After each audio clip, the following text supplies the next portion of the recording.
Eu converso hoje com o médico e escritor Olavo Amaral, que é também professor da UFRJ, e ele vai lançar em breve o seu novo livro intitulado de Na Saúde e na Doença. Nós vamos falar hoje sobre o câncer de próstata, mas mais especificamente sobre o rastreamento do câncer de próstata, a necessidade desse rastreamento.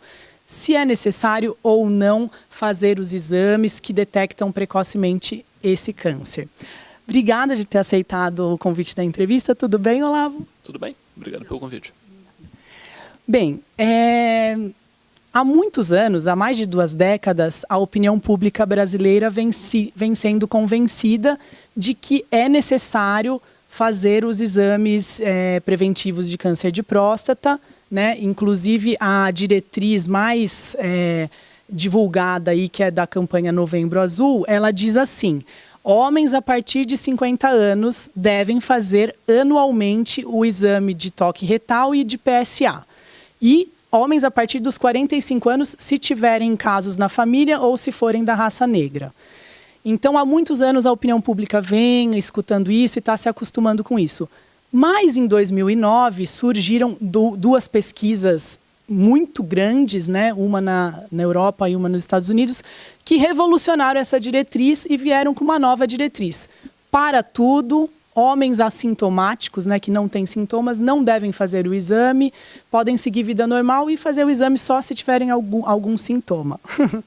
E é sobre isso que nós vamos falar, sobre essa controvérsia. Eu queria começar perguntando para você, Olavo, para começar, né, para a gente entrar nesse assunto de uma forma mais profunda. O exame de toque retal é aquele exame em que o médico vai tocar o reto do paciente para sentir, apalpar o volume da próstata. E tem o exame que detecta o nível de PSA. Eu acho que o grande público não entende muito bem. O que é o PSA, né? E como que surgiu esse exame? Porque o surgimento desse exame também é uma história controversa, né? Bom, o PSA, na verdade, é uma proteína que você consegue medir no sangue. PSA quer dizer Prostate Specific Antigen, quer dizer antígeno prostático específico, que é uma proteína específica você consegue detectar por métodos de detecção, que no corpo humano parece ser majoritariamente produzida pela próstata. Então, na verdade, outras células até produzem, mas muito pouco, assim. Então, geralmente, assim, o que você consegue detectar de PSA no sangue está muito relacionado com ter uma próstata, e 2, ter uma próstata eventualmente aumentada ou doente, ou um câncer de próstata, alguma coisa crescendo descontroladamente. Assim. Então, várias doenças da próstata, na verdade, podem aumentar essa dosagem de PSA, não só os tumores, hiperplasia benigna de próstata também aumenta, ou prostatites, outras coisas.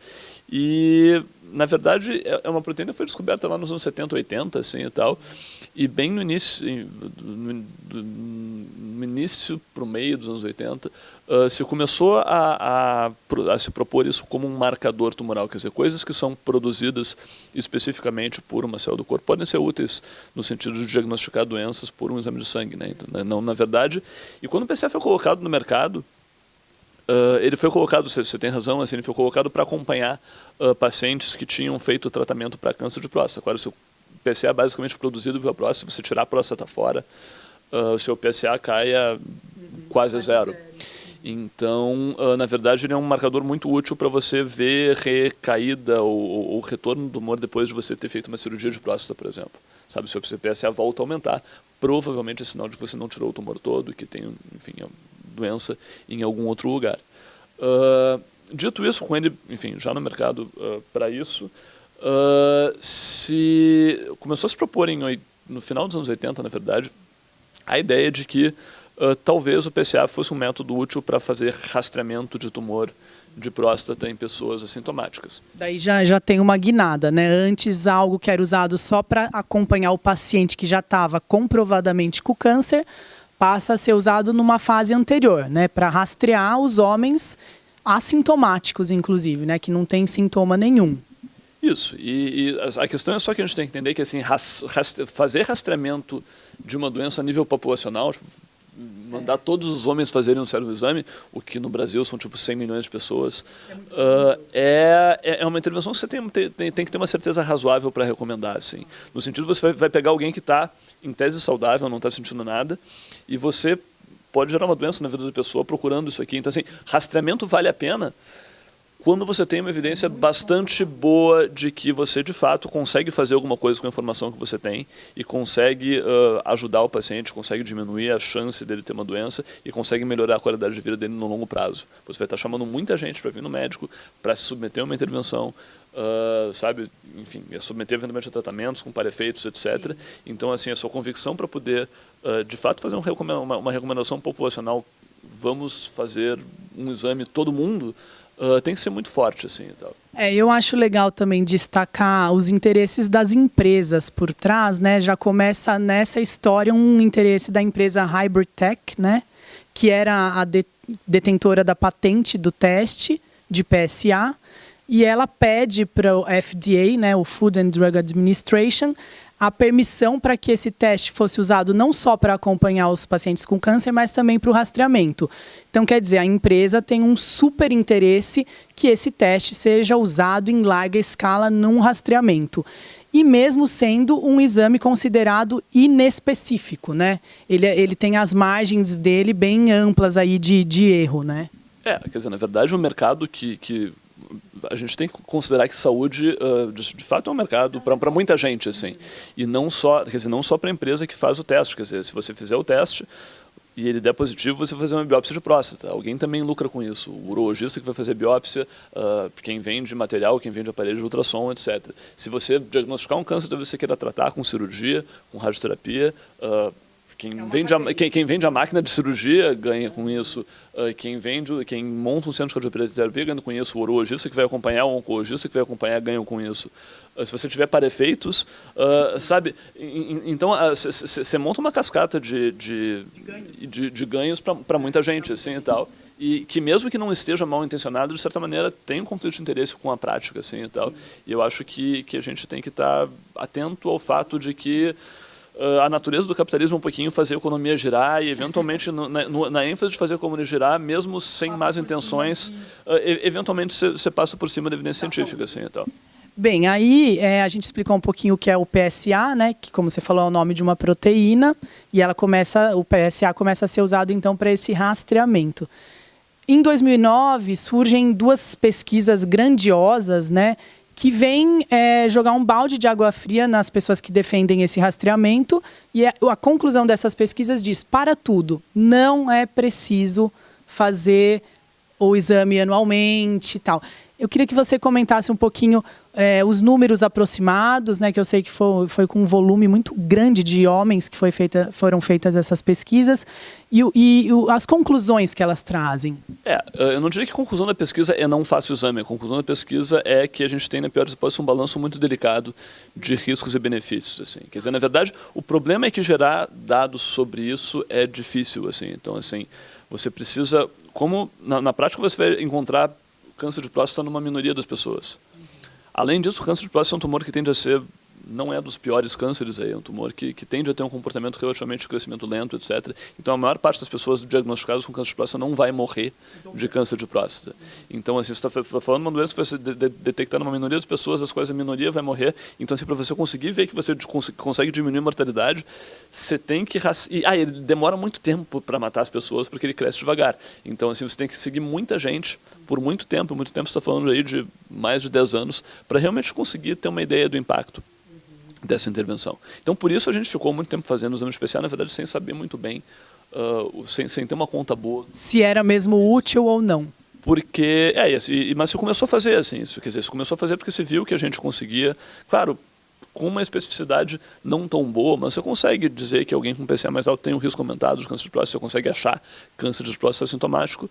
E as pessoas começaram a ver que, de fato, esses cânceres que você operava, sabe, que você encontrava num homem assintomático, fazia uma cirurgia, geralmente não voltavam e pareciam muito curáveis, assim, o que deu muito otimismo em relação à prática. Dito isso, de novo, é um câncer que tem um comportamento mais ou menos benigno, que cresce muito devagar.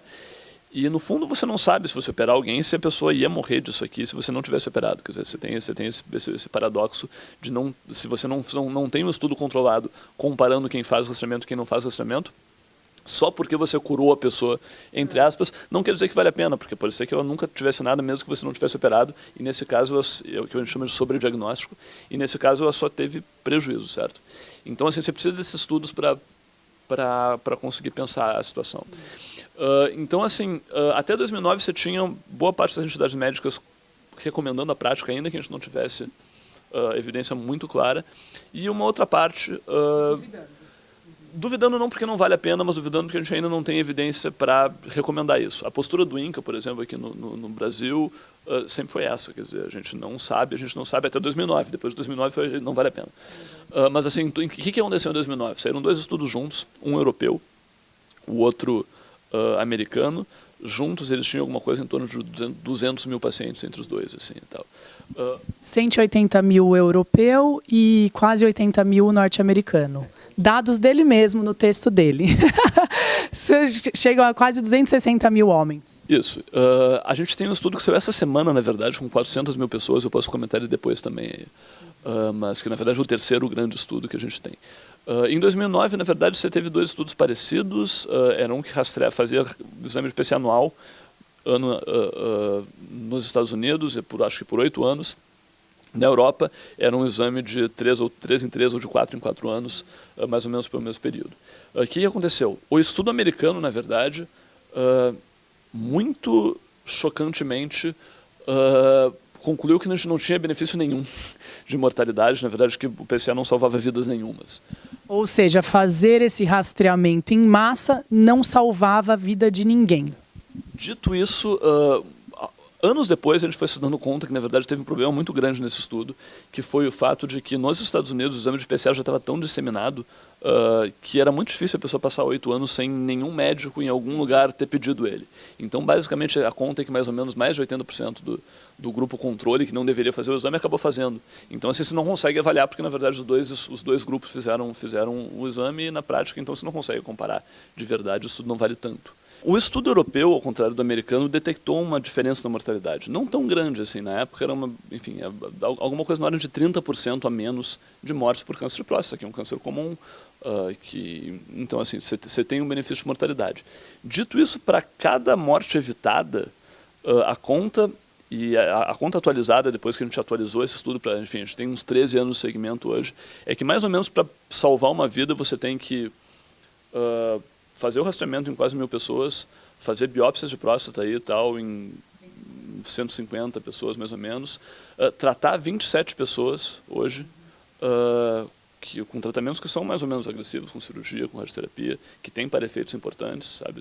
Cirurgia de próstata tem uma porcentagem grande de homens que vão ficar impotentes, que vão ficar com continência urinária, e você tem que tratar 20 e tantas pessoas para salvar uma vida. Então, assim, o rastreamento salva vidas.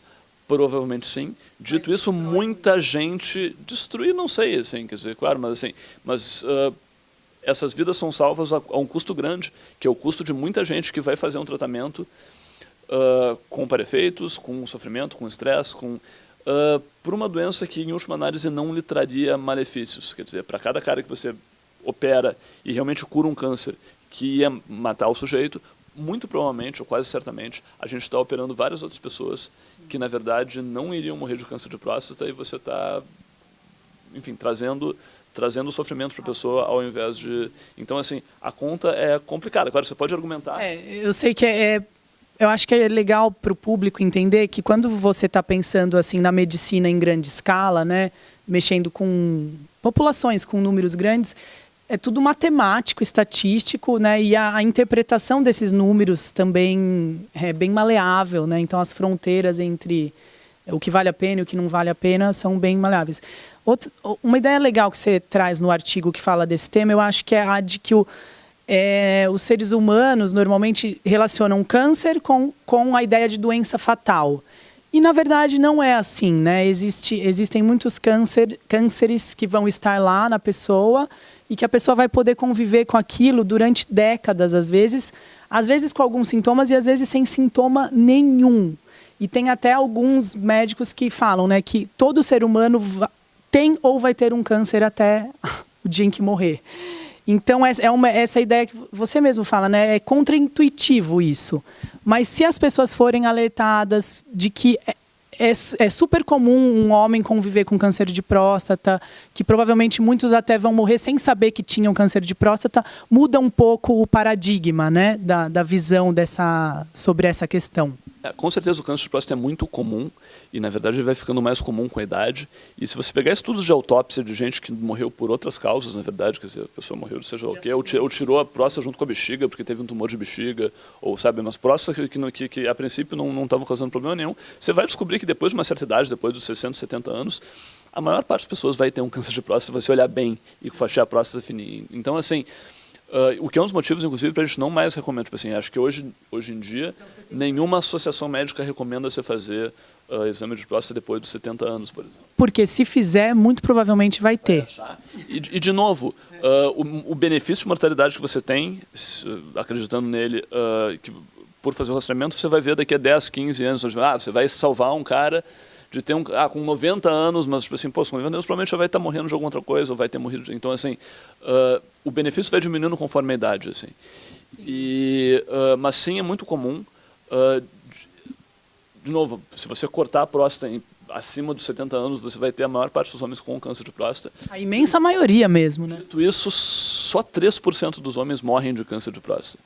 Então, assim, você pode pensar que esses outros 40 e poucos, 50 e poucos, sei lá, em última análise, é gente que não morre, que vai acabar não morrendo da doença. Ou seja, que convive ou conviveria tranquilamente com o câncer. Na verdade, se você observar um câncer de próstata desses detectados pelo rastreamento, assim, depois de 15, 20 anos, você vai achar que, na verdade, a maior parte das pessoas não vai ter desenvolvido os sintomas do câncer de próstata. Sim. Vão morrer por eles aí da ordem de 15, enfim, depois de 20 anos, não lembro, mas assim, na ordem de 15, 20% das pessoas, mas, assim, várias vão ter metástase, 30, 40, mas assim, muitos dos homens, a maior parte dos homens, na verdade, mesmo que você siga por 10, 15, 20 anos no câncer de próstata, na verdade não vai ter sintomas. Agora, o problema é, cara, você não sabe quem é você. Se você tiver um diagnóstico de câncer de próstata, você não sabe se você está num grupo ou no outro. As nossas maneiras de detectar isso existem, sabe? Pelo aspecto do tumor, você consegue ter uma ideia da agressividade dele.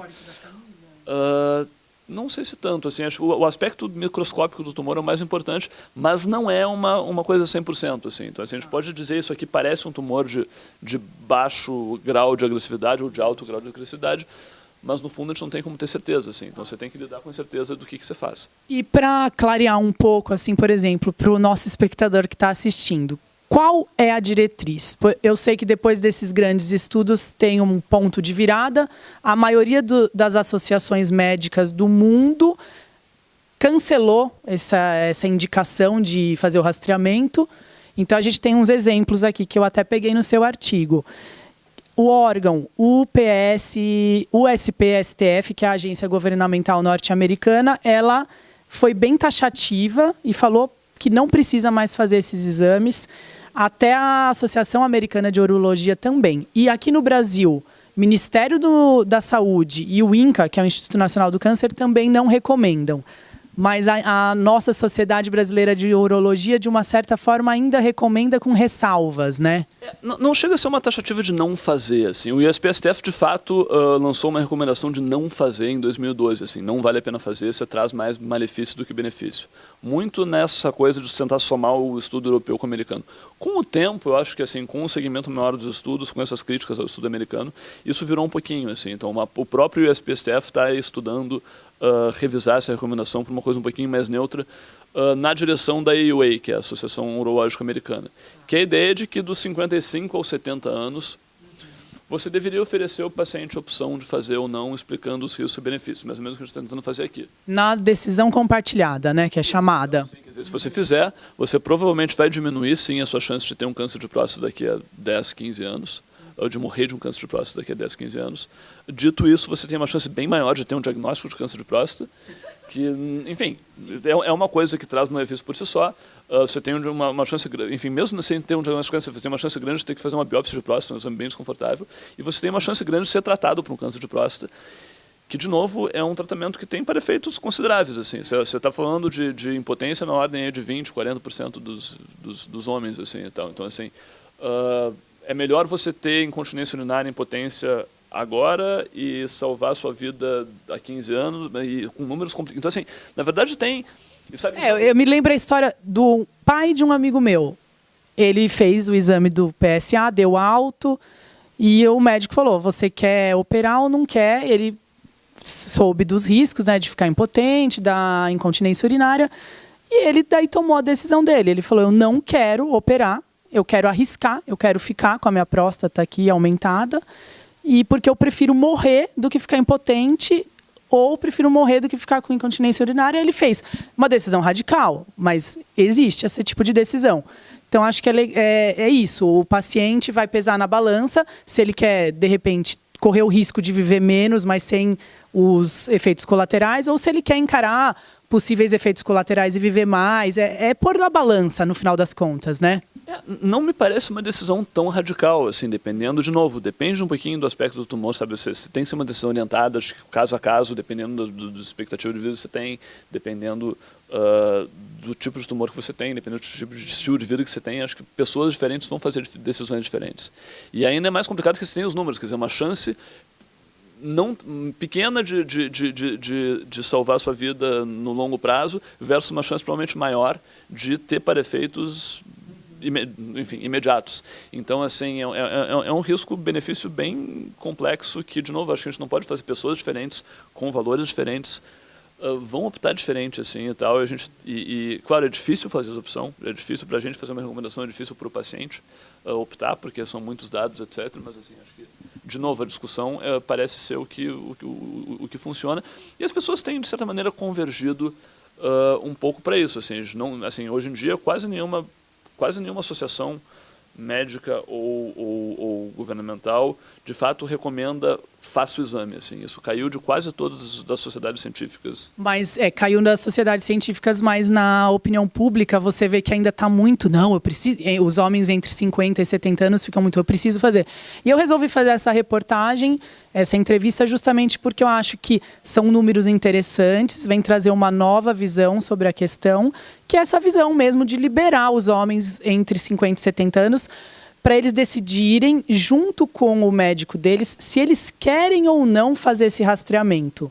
Sendo que tem muitos dados que provam que esse rastreamento não está diminuindo significativamente o número de mortes, né?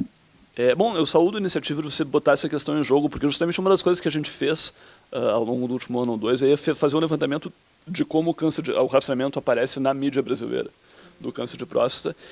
E se você pegar artigos da imprensa assim e tal, eles são massivamente favoráveis à ideia de que você tem que fazer o exame de próstata todo dia. E a minha entrevista aqui vai na contramão. Então, assim, você faz parte de uma minoria significativa, digamos assim. E tal. Mas, na verdade, o que aconteceu é que se fizeram campanhas de mídia. Isso, na verdade, a realidade das campanhas de rastreamento do câncer de próstata é uma coisa que data dos anos 80 nos Estados Unidos. Eles assim, começam lá. E nós temos Novembro Azul desde 2012. Agora... E paradoxalmente, 2012 é o ano em que o USPSTF nos Estados Unidos diz não faça o exame. Então, assim, 2012 foi... acho que o auge do pessimismo com o exame, foi o momento em que menos parecia valer a pena fazer o exame. E assim, é uma coisa extemporânea, bizarra, que tenha surgido nesse momento aí e tal. E com chancela de sociedades médicas, acho que essa é uma crítica que a gente tem que fazer, quer dizer, a SBU, que é a Sociedade Brasileira de Urologia, e a Sociedade Brasileira de Oncologia Clínica, dão suporte ao Novembro Azul desde o início.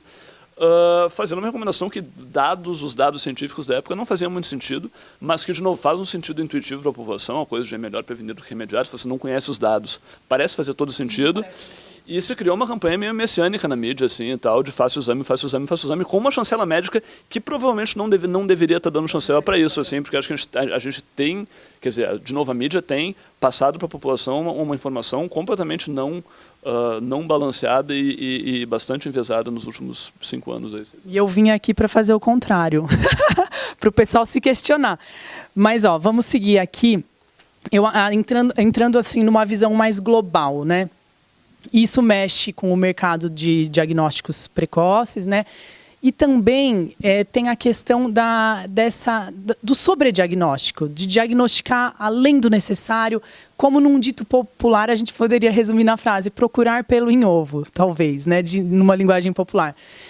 E no seu artigo também tem uma parte em que você comenta sobre uma convenção que aconteceu no Rio, Mundial dos Médicos de Família, na qual palestrou um médico espanhol, que é o Juan Gervás, e você até indica um livro que eu comprei, eu ainda não li, mas vou ler, que é o São e Salvo, livre de intervenções médicas desnecessárias. E ele é bem, assim, vamos dizer, é o líder mundial da prevenção quaternária. Eu queria que você explicasse esse conceito para o público. O conceito de prevenção quaternária é mais ou menos novo, é uma coisa que a medicina de família tem tratado, mas a ideia de proteger o paciente do médico, na verdade, assim, tal que um pouquinho... Mas isso faz sentido, quer dizer, no dito popular também é aquela coisa de, pô, eu não vou ao médico porque, pô, vai que eu descubro alguma coisa, né? E que eu sempre... É um pouco nesse sentido, né? Mas assim, eu sempre ri disso durante a faculdade, assim, tipo assim, pô, isso parece uma... Mas não é uma ideia tão absurda, assim, porque, de novo, a gente, com o avanço da medicina, com o avanço da tecnologia, a gente tem se tornado capaz de detectar coisas que, na prática, nunca fariam mal para você, assim, e tal. E a gente criou o potencial real de causar mal para você, para curar você de uma coisa que, na verdade, você não faria mal nunca. Por exemplo, você vai diagnosticar algo que ele existe, mas com o qual você conviveria, e aquilo só vai gerar angústia. Então você está saindo no prejuízo, né? Angústia ou para efeitos sintomas reais, quer dizer, não tem todo o efeito colateral do tratamento, etc. e tal. E isso é uma coisa que não existe só para câncer de próstata, quer dizer, provavelmente, e isso virou um tema pop nos últimos tempos, a coisa do onde que a gente está fazendo sobre o diagnóstico, assim, e tal. Mas assim como a gente tem essa discussão para próstata, a gente tem uma discussão para câncer de mama. Quer dizer, com mamografia, talvez a evidência de que diminua a mortalidade um pouquinho melhor do que para a próstata, mas provavelmente a questão do subdiagnóstico também existe. Câncer de tireoide, que é uma coisa que, sabe, a ecografia de tireoide é uma coisa, sabe, extremamente benigna na grande maioria dos casos, mas a gente tem muita gente que acaba tirando nódulo de tireoide que desnecessariamente não precisaria. A gente está começando com o aumento de tomografias e de ressonâncias de abdômen, haver um aumento na incidência de câncer de tumores de rim, que também não estavam dando sintoma, estavam lá quietinhos ali e tal, que aparentemente mesma coisa, a gente está começando a tirar eles. Então, assim, provavelmente sobre nós existe para Eu acho que talvez a humanidade vai ter que aprender que o câncer não é tão fatal quanto ela pensava, né? Essa ideia contraintuitiva. Eu acho que a gente vai ter que começar a se acostumar com isso. Mas às vezes e essa é a questão. Não, às vezes é tudo de se ponderar. Eu também não estou... Então, talvez a gente tenha que... Mas, de novo, eu acho que a questão é que a medicina tem, de fato, e os pacientes junto aí e tal, tem que conseguir equacionar a ideia de que nem todo tumor, sabe, só porque parece câncer no microscópio, não é uma sentença de morte para você. Sim. E, claro, é que historicamente a gente está acostumado a ver os cânceres quando eles estão realmente dando sintomas. Então, assim, quando você estava, claro que se o câncer está saindo para fora da mama aqui e tal, provavelmente esse cara vai fazer mal para você, assim. Mas quando você passa... E a gente... Sobre que a gente aplicou a lógica do câncer que estava dando sintoma, que estava obstruindo a urina, que estava... para o câncer que estava quietinho no microscópio, que a gente foi encontrar lá porque a gente procurou, assim, e tal. E não necessariamente esse cara vai se comportar do mesmo jeito. E a gente ainda está aprendendo, quer dizer, de novo, o desafio para a ciência médica é conseguir diferenciar uma coisa da outra, porque tem câncer de próstata que, de fato, vão causar muito mal para os indivíduos. Então, assim... Acho que o grande investimento em pesquisa agora é tentar diferenciar uma coisa da outra, mas a gente ainda está tateando, a gente consegue... Mas que a classe médica seja sincera, né, com o público, com os pacientes, né? Isso eu acho que é fundamental. Mas voltando aqui na ideia do Juan Gervás, que ele é o papa aí da prevenção quaternária, ele tem uma frase bem impactante que é: onde o capitalismo fracassa, a saúde pública prospera. Mais ou menos isso. Ele é bem radical, assim. Pensando nesse envolvimento de quando existe um mercado por trás, esse mercado parece que quer gerar problema para poder curar o problema. Porque no processo de cura vai ter muito lucro. Então, eu queria que você comentasse essa ideia do Juan Gervás. Não é só uma ideia dele, assim. O Juan Gervás é o típico ativista médico de esquerda. A medicina de família tem muito disso, assim. Mas, na verdade, quer dizer, a ideia de que, claro, quanto mais doença, mais a medicina lucra, assim. Mas isso sempre foi assim. Quer dizer, pelo menos enquanto a medicina é paga por serviço. Quer dizer, enquanto você paga o médico por quanto que ele faz, por quanto que ele trata, por quanto que ele opera, claro que você tem um conflito de interesse com a doença que é inevitável. Isso que você fala é muito legal. Nesse sistema, qual que é a lógica desse sistema da saúde privada? As pessoas que estão envolvidas ali, né, os médicos, laboratórios, a indústria farmacêutica, eles não são remunerados pelo bem-estar do paciente. Eles são remunerados pela quantidade de serviço que eles prestam. Então, parece que a lógica vai girando em torno de vamos gerar mais serviço, né? E a gente não precisa ter uma teoria da conspiração que realmente as pessoas estão fazendo mal para os pacientes propositalmente. Até acho que pode acontecer, mas não me parece que seja a regra dos médicos, assim, e tal. Mas, assim, você tem... Assim, eu acho que ao interesse econômico que existe, se somam outras coisas, assim, quer dizer, se soma... Bom, uma vontade legítima de ajudar, quer dizer, você quer. E, de fato, cara, os urologistas que operaram cânceres de próstata que não precisavam ser operados ao longo dos últimos 20 anos, e agora estão se dando conta que, poxa, quem sabe, estavam achando que eles estavam salvando vidas ali e tal. Você via, você tirava, o paciente tinha um câncer, você tirava o câncer e o paciente ficava bem e não morria de câncer de próstata. Você sentia que tinha salvado o paciente se sentia salvo e todo mundo fica, sabe, assim, aquilo ali gera aquilo gerou um ativismo pró-rastreamento que eu acho que era legítimo, assim, tal, a sensação de que a gente estava ajudando. E, claro, as pessoas têm a impressão que elas fazem ajuda, é muito difícil você fazer a reflexão de que, poxa, será que esse tempo todo, na verdade, eu só estava deixando gente impotente, incontinente, eu não estava ajudando tanto assim e tal. É um raciocínio duro também. Então, e a própria evidência científica é complicada, eu não diria que os médicos, na média, entendem completamente bem esse equilíbrio, assim, se você perguntar, enfim, tem trabalhos no Brasil perguntando para médicos se eles acreditam no exame de PCA, se eles fazem o exame de PCA, e a maior parte tende a ser mais favorável do que as diretrizes, de fato... Os médicos são coerentes, né? Eles fazem o que eles falam, a maioria, né? Eu não tenho, mas eu acho que sim, tem uma tese de doutorado recente dizendo que uns 80 e poucos % dos médicos tendem a recomendar os exames para os seus pacientes, mesmo que, de novo, sociedades científicas não recomendem você fazer isso automaticamente hoje. Se você olhar na imprensa, mais de 80% das vezes que tem um médico falando, especialmente urologistas falando, eles vão falar a favor do rastreamento nos últimos 10 anos, pelo menos. Sim. Bem, a conversa está ótima, mas nosso tempo vai acabar. E eu queria que você desse uma opinião sua, que você é médico, é pesquisador, é escritor também. Eu sei que, como você falou, é um assunto muito controverso, mas o que você indicaria para os homens? Eu não sei, eu tenho 38 anos, eu acho que eu tenho pelo menos uns 12 ou 17 anos aí para fazer essa decisão. Eu espero que até lá a gente... Essa é a sua decisão particular, né? A gente tenha uma evidência um pouquinho melhor e tal. Mas não, eu acho que você tem que conhecer, eu acho que você tem que conhecer a evidência, eu acho que, de novo, a resposta pode variar de pessoa para pessoa, assim, e tal. Mas o que me parece, depois de ter lido bastante material, me parece que a diretriz, né, que manda homens de 50 a 70 façam, caiu e que vai mais para o terreno da decisão compartilhada, né? Do paciente sentar na frente do médico dele e decidir em conjunto. Isso. E se você decidir fazer, e decidir fazer não é uma decisão razoável, assim, e tal, eu acho que o mais importante, e talvez essa seja a direção desse tempo todo, assim, se você decidir fazer um rastreamento e encontrar um câncer de próstata, pense no que você vai fazer, porque o grande malefício do rastreamento é o sobretratamento, é tratar o tumor que a gente não precisaria tratar, assim. E acho que a gente vai encontrar muitos tumores de próstata que a gente pode observar, e acho que hoje em dia tem sido uma prática crescente na urologia, você faz o diagnóstico, se o câncer não parece ser uma coisa extremamente agressiva, a gente pode acompanhar para ver como é que isso aqui se comporta sem tratamento imediato. Isso é uma opção que tem se tornado mais frequente. Nos Estados Unidos, hoje em dia, cerca de uns 40%, aparentemente, dos cânceres de próstata diagnosticados pós-rastreamento têm sido tratados assim, e assim você consegue evitar o sobretratamento e os grandes malefícios do rastreamento. Assim. Então, assim, se você decidir fazer, e acho que decidir fazer ok, decidir não fazer ok também, eu não quero me estressar, eu vou arriscar um pouquinho, mas realmente você não arrisca tanto. A chance de você estar realmente perdendo sua vida por causa disso aí e tal é menos de 1%, provavelmente. Assim, então, lá na frente. Mas se você resolver fazer, tenha a cabeça fria de não se desesperar se você tiver um diagnóstico. Talvez o grande aprendizado aqui é que a grande maior parte dos 90% dos cânceres que você vai diagnosticar no rastreamento são curáveis, e a maior parte deles talvez seja curável sem fazer nada. Quer dizer, se você não fizer nada, você não vai morrer dele.